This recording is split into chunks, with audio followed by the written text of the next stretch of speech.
हर हर महादेव। दोस्तों, स्वागत है आप सभी का एक बार फिर से। मेरे देवाधिदेव महादेव आप और आपके परिवार पर अपनी कृपा दृष्टि सदा सर्वदा बनाए रखें। दोस्तों, यदि आप अपने जीवन में सुख समृद्धि चाहते हैं, धन वैभव चाहते हैं, अपने जीवन के हर क्षेत्र में सफलता पाना चाहते हैं, व्यापार में तरक्की चाहते हैं, नौकरी में प्रमोशन चाहते हैं, अपने बच्चों का भविष्य उज्जवल बनाना चाहते हैं, तो आप बिल्कुल सही चैनल पर आए हैं। यदि आप पहली बार हमारे इस चैनल पर आए हैं तो चैनल को सब्सक्राइब करके बेल आइकन जरूर दबाइएगा। दोस्तों, सनातन धर्म में प्रदोष व्रत का बहुत ज्यादा महत्व होता है। ये भगवान शिव और माता पार्वती की पूजा के लिए समर्पित है। यह व्रत हर माह त्रयोदशी तिथि को रखा जाता है। रविवार के दिन पड़ने की वजह से इसे रवि प्रदोष व्रत के नाम से जाना जाता है, जिसका अपना महत्व है। रवि प्रदोष व्रत रखने से भगवान शिव की कृपा मिलती है। हिंदू पंचांग के अनुसार ज्येष्ठ मास का पहला प्रदोष व्रत 8 जून को पड़ रहा है। तो आइए शिव जी को कैसे खुश करना है ये हम जानते हैं, और कौन सी वो खास चीजें हैं जो शिव जी पर हम चढ़ाते हैं तो शिव जी प्रसन्न होते हैं और अपना आशीर्वाद हमें मिलता है, सुख संपत्ति मिलती है, धन समृद्धि होती है। हमारे जीवन में जो भी दुख संकट है वो सारे संकट हमारे दूर होते हैं। लेकिन आगे बढ़ने से पहले आपसे रिक्वेस्ट करती हूँ कि वीडियो को लाइक करिएगा, दोस्तों को शेयर कर दीजिएगा, और अगर आपने अभी तक चैनल को सब्सक्राइब नहीं किया है तो चैनल को सब्सक्राइब करके बेल आइकन जरूर दबाइएगा। दोस्तों, हिंदू धर्म में प्रदोष व्रत का बहुत अधिक महत्व है। इस दिन भगवान भोलेनाथ की आराधना का विशेष महत्व है।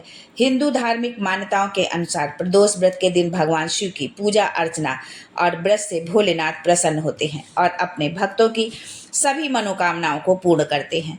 इस दिन शिव जी पर जल चढ़ाने से मनचाहा वर मिलता है। हर माह में कृष्ण पक्ष और शुक्ल पक्ष की त्रयोदशी को प्रदोष व्रत रखा जाता है। प्रदोष व्रत से धन सुख समृद्धि में वृद्धि होती है। ज्येष्ठ माह में प्रदोष व्रत 8 जून 2025 को रखा जाएगा। हिंदू पंचांग के अनुसार त्रयोदशी तिथि 8 जून को सुबह 7:17 पर होगी और 9 जून 2025 को सुबह 9:35 पर समाप्त होगी। उदया तिथि मान्य होने के कारण प्रदोष व्रत 8 जून 2025 को रखा जाएगा। इस दिन रविवार होने के कारण रवि प्रदोष व्रत का संयोग बन रहा है। रवि प्रदोष व्रत के दिन पूजन का शुभ मुहूर्त शाम 7:18 से रात 9:19 तक रहेगा। प्रदोष काल पूजन की कुल अवधि 2 घंटे 1 मिनट की है। प्रदोष व्रत के दिन सबसे पहले सुबह जल्दी उठ जाएं, इसके बाद स्नान आदि के बाद स्वच्छ वस्त्र आप धारण करें, मंदिर की साफ सफाई करें, फिर शिव जी को धूप दीप और नैवेद्य अर्पित करें। शिवलिंग पर कच्चा दूध और गंगा जल से जलाभिषेक करें। यदि संभव है तो आप पूजा यदि मंदिर में जाकर के करते हैं तो बहुत ही श्रेष्ठ होगा। इसके बाद सायंकाल में भगवान शिव की विधिवत पूजा अर्चना करें, शिवलिंग पर जलाभिषेक करें, प्रदोष व्रत की कथा पढ़ें, शिवलिंग पर बेलपत्र फूल धतूरा आग के फूल और भस्म चढ़ाएं।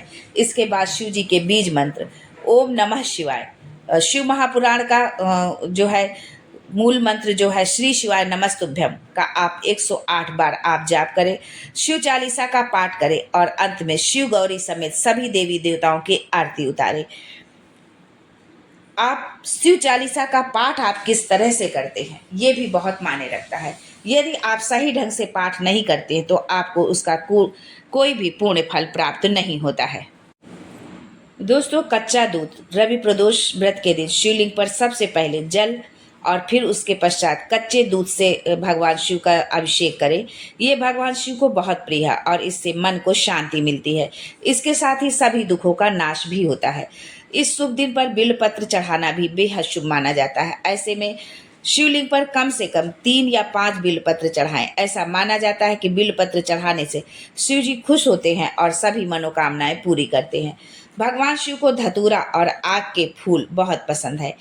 शिवलिंग पर बिल्वपत्र चढ़ाने से शत्रुओं पर विजय मिलती है। इसके साथ ही जीवन में सकारात्मक ऊर्जा का संचार होता है।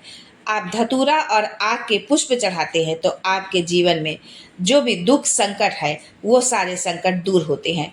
यदि आर्थिक समस्या है तो उस आर्थिक समस्या से भी आपको छुटकारा मिलता है। शनि दोष से मुक्ति और साढ़े साती के प्रभाव को कम करने के लिए शिवलिंग पर समी पत्र चढ़ाना बहुत श्रेष्ठ होता है। शिवलिंग पर शहद और घी से अभिषेक करने से धन धान्य में वृद्धि होती है। इसके साथ ही घर में सुख समृद्धि आती है। शिवलिंग पर चंदन का लेप लगाना भी बहुत ज़्यादा शुभ माना जाता है। इससे जो है आपका सोया हुआ भाग्य खुलता है।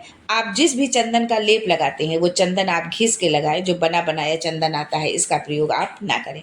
इस दिन शिवलिंग पर गंगा जल से अभिषेक करें। गंगा जल बेहद पवित्र माना जाता है और इससे सभी पापों का नाश होता है। यदि आप इनमें से कोई भी सामग्री आपके पास यदि नहीं है, संभव नहीं है, या आप कहीं ऐसे स्थान पर है जहां पर इन सामग्रियों को एकत्र करना जो है पॉसिबल नहीं है, तो आप सिर्फ एक लोटा जल भी यदि भगवान शिव को चढ़ा देते हैं तो उससे भी भगवान शिव प्रसन्न होते हैं।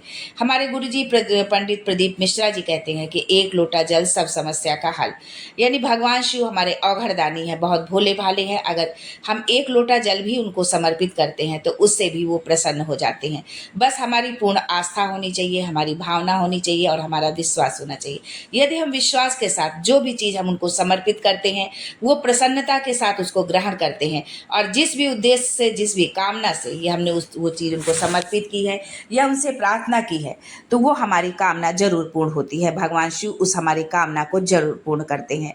फिर चाहे वो आपके जीवन में धन संबंधी समस्या हो, स्वास्थ्य संबंधी समस्या हो, बच्चों के भविष्य से संबंधित आपकी समस्या हो, या आपके के परिवार में कलह क्लेश का वातावरण बना रहता है, छोटी छोटी बातों को लेकर जो है लड़ाई झगड़े होते हैं, या कोई जो है लगातार बीमार रहता है, एक सही हुआ तो दूसरा बीमार, दूसरा सही हुआ तो तीसरा बीमार, यानी एक के बाद एक समस्याएं जीवन में आती ही जाती हैं। यदि इस तरह की आप समस्याओं से ग्रसित हैं तो आप प्रदोष के दिन भगवान शिव का इस तरह से यदि आप पूजन करते हैं, और कुछ नहीं भी है उसके पश्चात भी यदि आप उनको जो है पूजन करते हैं, आप सिर्फ मंदिर तक ही जाते हैं, उनकी चौखट तक जाते हैं और अपने समस्या को उनसे बोलते हैं, कहते हैं, तो आपकी वो समस्या जरूर दूर होती है, आपके जीवन के संकट जरूर दूर होते हैं। दोस्तों, भगवान शिव बहुत ही भोले भाले हैं।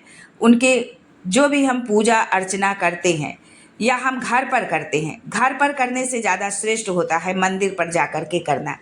घर पर इसलिए श्रेष्ठ नहीं होता कि घर की जो मूर्ति होती है, जो यदि आपने अपने घर में शिवलिंग स्थापित करके रखे हुए हैं तो उस मूर्ति को हम उठाते हैं, स्नान कराते हैं, भोग लगाते हैं, लेकिन मंदिर में एक स्थापित मूर्ति होती है जिसमें कि शक्ति जो है अधिक होती है। इसलिए मंदिर की में जाकर के जो भी हम पूजा अर्चना करते हैं उसका 4 गुना फल हमको प्राप्त होता है घर की अपेक्षा। यदि आप भगवान शिव को पुष्प चढ़ाते हैं, माला अर्पण करते हैं, आप उनको जल अर्पित करते हैं, दूध से अभिषेक करते हैं, चंदन दही चरणामृत से उनका अभिषेक करते हैं, तो आपके जीवन में जो है सुख समृद्धि हमेशा बनी रहती है। तो जो भी सामग्री आपके पास है, असंभव है तो आप मंदिर अवश्य जाएं और मंदिर पर जाकर ही भगवान शिव का पूजन अर्चन करें। जो है इससे आपको बहुत लाभ होगा। पूर्ण विश्वास के साथ, पूरी आस्था के साथ यदि भगवान शिव से आप जो भी अपनी कामना कहते हैं, जो भी परेशानी कहेंगे, उस परेशानी से आपको जरूर छुटकारा मिलेगा। भगवान शिव आपकी प्रार्थना जरूर सुनेंगे और आपको अपना आशीर्वाद जरूर देंगे। इसी कामना के साथ आज के लिए बस इतना ही। फिर मिलते हैं कुछ नया, कुछ अलग, कुछ अद्भुत लेकर। तब तक के लिए हर हर Mahadev and thanks for watching my video.